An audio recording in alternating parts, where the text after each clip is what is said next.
तो आज हम डिस्कस करेंगे सेल के बारे में।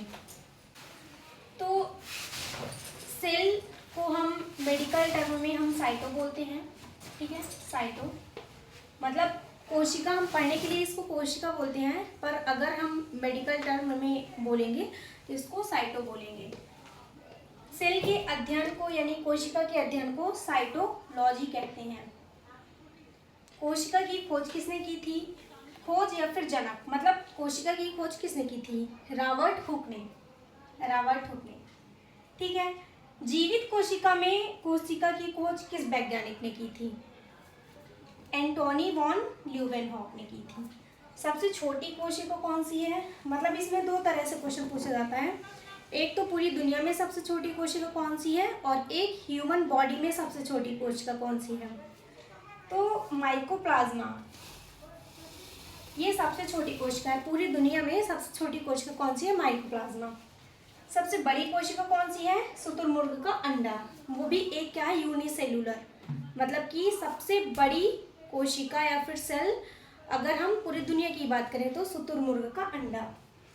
सिद्धांत किसने दिया था, यानी कि कोशिका का सिद्धांत किसने दिया था?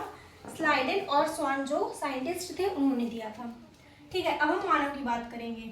तो हम बात करेंगे मानव में सबसे छोटी कोशिका कौन सी है।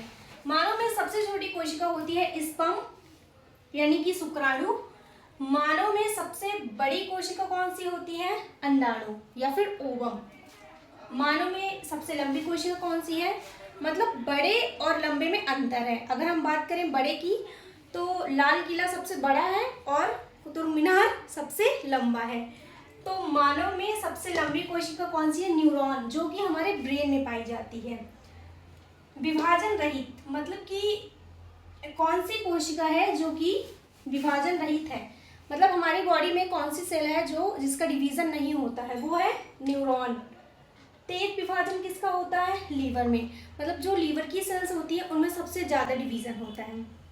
तो जब कभी एक्सीडेंट में मतलब जो इंसान होता है उसके ब्रेन में अगर गहरी चोट लग जाती है, ब्रेन में, मतलब अगर हम ऊपर से मारेंगे तो यहाँ हड्डी में नहीं, और तेज मार दिए तो अगर ब्रेन में ज़्यादा चोट लगती है तो वहाँ की सेल डैमेज हो जाती है। जो न्यूरॉन्स होती है वो डैमेज हो जाती है। अब उनमें डिवीज़न तो होता नहीं है। अगर डिवीज़न होता तो वो रीजनरेट होकर के, मतलब जो भी जख्म है या फिर घाव है वो फिल हो जाता, पर डिवीज़न नहीं होता। इस वजह से क्या होता है कि जो ब्रेन में अगर चोट लग जाती है तो वो ठीक नहीं होती है।